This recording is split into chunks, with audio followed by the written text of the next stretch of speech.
سلام كمي تصنحو كبرات تخطاتلت نلوم قدام 4 حملة 2026 زتدالو حدش زيناتات حزالكم قريبا لخو مكتتالكم يعدم فلما كان دبتاتو دكتور دبرصيون لموغ حتى ذهبوا مجلس زملكاتن إرتران جبسن تراقبا زكايد وزتا زملكاتن إرترا نايزة معصو كم زعصوت كم استحبرن صوماليا ودانيا حجون كم استشلمن أبتقرأي بسنك زكايد زلو كبير قفا نعبي لعل كم زلو كم استقلتن الرئيسيف نسافيح متقعتي دالو كم زلون زبلون كالي إن زحبر زرزر زيناتات حيزنا لكم قريبنا لنا نشانلنا سبسكرايب بمقبار كسامو داتا تكاتلونا بخبرنا نعدمكم نمعلتات صنح قبر آية الله على كمانه لوما كمز جمرة تقاليسو قبرن هزباو حزنن لعلى مرح إيران نبر آية الله على كمانه لوما كمز جمرة تقاليسو أمريكان إسرائيلن إيران متقعته أبز جمرة لزنبر أوان كرمة 4 أوارح آية الله على كمانه كمز تقاتل يذكر سنة سرعة قبرو زمس حموس أبعدو كفزام كمز خوان استقلس أخوينو كساب شعو رئيسو أب تهران أبزركب عب مسجد كصنح كم زخونه ونتا قاليصو سب سلطان إيران تفصامه زبناو سنة سرعة قبر كبل زغلصو خوينام كاب 12 كساب 20 مليون زغماتو سبات كساتفو تثبيت يجبر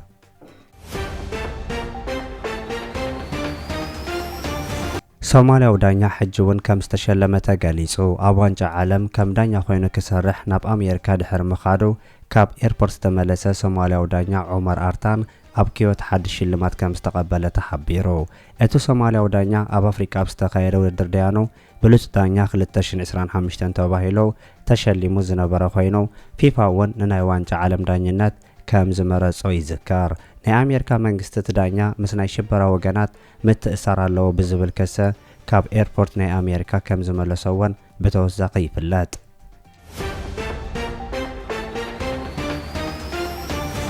الرئيسيف نسافيح متقعتي دالو كم زلو تقاليصو حيلتات الرئيسيف نوانا كتما سمين كوردفان زخونت كتما الأوبيد نمقوصار فليس الرحيتن سافيح متقعتن كفصمو تداليوم كم زلو أبزقلصو زلو اوان أب سودان حد شوتر سافينو كم زلو يقلص حيلتات الرئيسيف نناي دارفورون كوردفان غزاتات نحيلتات سودان حليفهم كهبوم فقادنياتات كم زيكونو أبزقلصو زلو اوان يتحدش مقرراب مجمارون زتقاس كخاونن كلا اتمتقعته ايد حبرات مريت عربن ايثيوبيان كهلوا مخانون صابصابات ناي تخبابي يገልጹ እዚ خمزيلن كلا اب كلتيو حيلتات ناي درون دبدابات قصال زكاير زلو خوينو نايت هاجر سراويت كاب RSF نستلأخ درونات اممكان كسرح مصنحون حبيرو الله اتناي درو مهران فصابه مستنسفيح كبابيتا ترسخ تما غزا سمين كوردفان زخونت ال اوبايد علامه زغبره متقعته صبرو نفرت RSF تاساس يرزم مخانون منچታት ወሲኾም ይገልጹ ንሰሜን ኮርዶፋን ምስግዛት ጻዕዳ ናይል ኣብ ዘራኸብ ጽርግያ ከም እውን ኣብ ከተማታት ኮስቲር ራብካን መትቃዕታት ምሕያል ዝጠቅስ ናይ RSF ሓይለ ኣብ ዝእዋን ዝጀመረ መትቃዕታት ንኩነታት ሱዳን ኣብ ናይ ጃላ ማዓረን ወተሃደራዊ ሓይሊ ክምልሶ ከም ዝኽእል ይግመተሎ ኣማሓዳረ ዋይት ናይል ቀመር አልዓዲን መሐመድ ፋይል ንሰራዊት ንምክልኻል ኣየር ሰራዊት ሱዳን ብምንኣድ እቲ ሓይለ ኣየር ኣብ ምክልኻል ድሮን ዘርእዮ ዘሎ ዓቕሚ ዘተኣማምን ምዃኑ ሓቢሩሎ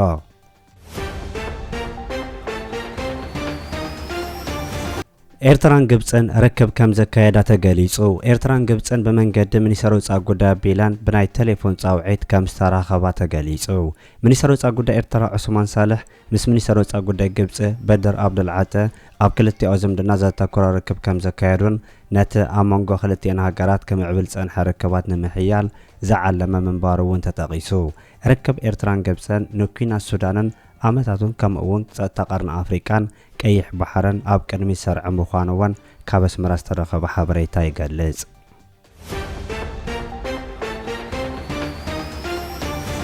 ዞባ ጋሽባርካ ኣብ ማራቶን ኣስመራ 2026 ዝተዓወቱ ኣተባቢዑ ኣብ ኤርትራ ኣብ ምምሕዳር ዞባ ጋሽባርካ ኣብ ባረንቱ ኣብ ዝተዳለወ ስነ ስርዓት ኣብ ዝተፈላለዩ ውድድራት ኣብ ማራቶን ኣስመራ 2026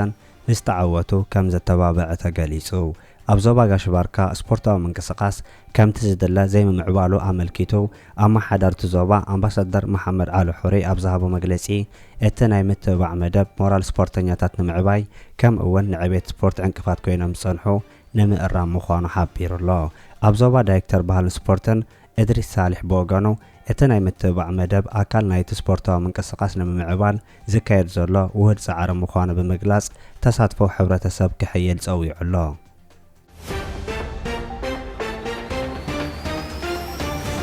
ኣብ ኢትዮጵያ ዕጡቓት ብዝፈጸሙ መጥቃዕቲ ሰባት ከም ዝተቐተሉ ተገሊጹ። ኣብ ክልል ኦሮምያ ዞባ ሆሮ ጉዱሩ ወለጋ ወረዳ ኣሙሩ ኣብ ትርከብ ከተማ ኣግምሳን ከባቢኣን ዘለዉ ዓድታት ብዕጡቓት ፋኖ ተፈጺሙ ብዝተባሃለ መጥቃዕቲ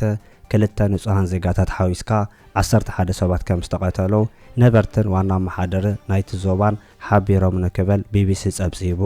እቶም ዕጡቓት ብማይ ዝቝጸሩ ጥሪትን ካሊእ ንብረታት ከም ዝወሰዱዎን ቢቢሲ ሓቢሩ። ነበርቲ ከም ዝሓበርዎ እቲ መጥቃዕቲ ዝተፈጸመ ሰሉስ 30 ሰነ 2026 ወግሓታ ካብ ሰዓት 5 ጀሚሩ እዩ። ንድሕነታ ብምስጋእ ስማ ክግለጽ ዘይደለየት ሓንቲ ነባሪት ከተማ ኣግምሳ እቶም ዕጡቓት ካብ ዞባ ምብራቕ ወለጋ ወረዳ ኪረሙ ከም ዝመጹ ሓቢራ።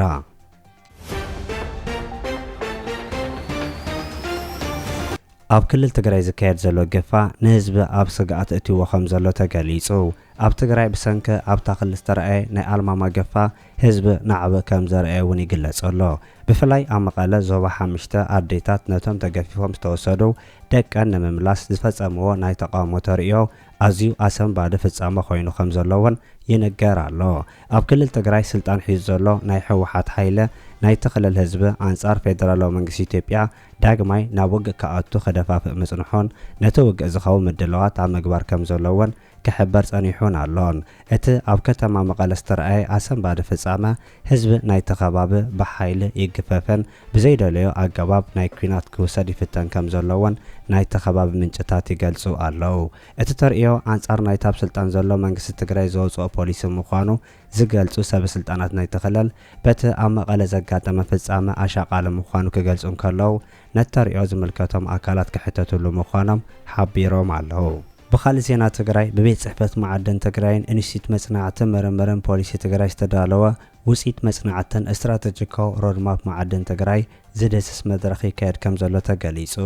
ዶክተር ደብረጽዮን ዝተረኸበሉ መድረኽ ኣብ እዋናዊ ተግባራት ጽልዋታት ክፍተትን ኣንፈትን ፖሊሲ ንዘላቐ ልምዓት ከምኡ'ውን እስትራቴጂ ሮድማፕ መዓድን ትግራይ ቀጸልቲ 25 ዓመታት ማእኸል ዝገበሩ መጽናዕታት ቀሪቦም ዘተ ክግበረሎም ከም ዝኾኑ ቴሌቪዥን ትግራይ ጸብጺቡ።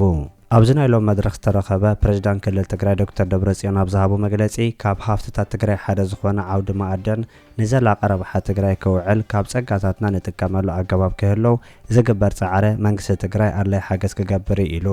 ኣብ ትግራይ ካብ ዘለዉ ሃፍትታት ሓደ ማዕድን ከም ዝኾነ ክሳብ ሕጂ ኣብ ትግራይ ዘለዉ ሃፍትታት መሊኦም ከም ዘይተጸንዑን ዝፍለጡን ዘይፍለጡን ሃፍቲ ከም ዘለዉ ገሊጹ።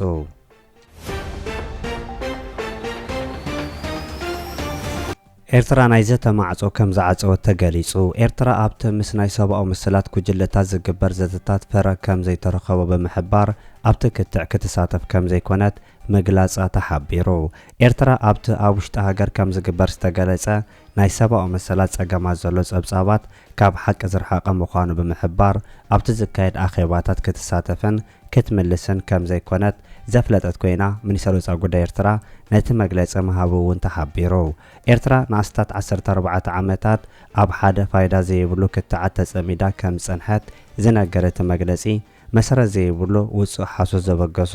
መርትዖ ዘይብሉ መግለጽታት ክሰምዕ ከም ዘይኮነት ብምሕባር ናይ መጻኢ ተመሳሳሊ ኣጀንዳታት ከም ዘይተሳስእ እቲ ሚኒስትር ብተወሳኺ ሓቢሩ ኣሎ። ብኻልእ ዜና ኤርትራ ኣብ ጉባኤ ሕቡራት ሃገራት ትሳተፍ ከም ዘላ ተገሊጹ። ኣብ መበል 62 ጉባኤ ውድብ ሕቡራት ሃገራት ልኡኽ ኤርትራ ምስ ቀዋምቲ ወከልቲ ሓያሎ ሃገራት ተኸታታሊ ክልቲያዊ ኣኼባታት ከም ዘካየደ ተገሊጹ። እቲ ወኪል ኣብቲ ኣጋጣሚ መደረ ዘስምዐ ክኸውን እንከሎ እቲ ልኡኽ ብተወሳኺ ኣብ ኣኼባ ጉጅለ ደገፍቲ ቻርተር ሕቡራት ሃገራት ምስታፉ እውን ተገሊጹ ኣሎ። ኤርትራ ግዳይ ናይቲ ባይቶ ሰብኣዊ መሰላት ሕቡራት ሃገራት ዘውፅኦ ክስታት ኮይና ከም ዘላ ዝገልጽ ናይ ኤርትራ መግለጺ ኣብቲ ጉባኤ ሕብረት ኤውሮጳ መርገጺ ክህልዋን ነቲ ኣብ ልዕሊ ኤርትራ ዝውሰድ ክስታት ክምርምር እውን ኣድላይ ምዃኑ ጸብጻባት ኤርትራ ይገልጹ።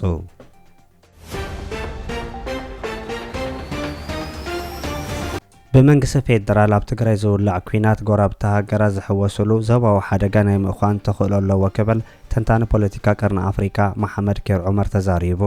መሐመድ ኬር ዑመር ምስ ጋዜጠኛ ማዕከን ዜና ፈረስት ፖስት አፍሪካ ጆስዋ ባርነስ ኣብ ዝገበሮ ቃለ መሕታት ኢትዮጵያ ብመንገዲ ኣብይ ኣሕመድ ኣብ ዝሓለፈ 5 ዓመታት ብውሽጢ ኩናት ተሰኽቲታ ምጽናሕ ከይኣከል ምስ ሃገራት ቀርኒ ኣፍሪካ ትገብሮ ዘላ ምድላው ኩናት ናብ ከቢድ ሓደጋ ምፍራስ ብናሃሪው ዘጻድፋ ዘሎ ኢሉ መንግስቲ ፌደራል ኣብ ክልል ትግራይ ውግእ ንምኽፋት ሰፊሕ ምድላው ይገብር ከም ዘሎ ዝገለጸ እቲ ተንታኒ ቀርኒ ኣፍሪካ በዚ ምኽንያት ከዓ ጎራብታ ሃገራት ኣብዚ ውግእ ኢደን ከእትዋ ከም ዝኽእላ ገሊጹ።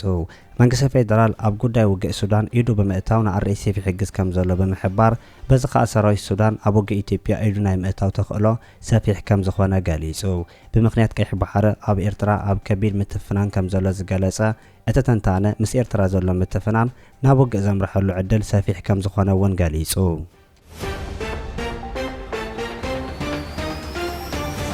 ክቡራት ተኸታተልቲ ንሎም ዝተዳለወ ዜና ነዚ ይመስል። ኣብ ዝቕጽሉ ዝፍነው ዜናታት በቐዳምነት ክበጽሐኩም ሳብስክራይብ ዘይገበርኩም ሳብስክራይብ ንኽትገብሩ ብኸብሪ ንዕድመኩም።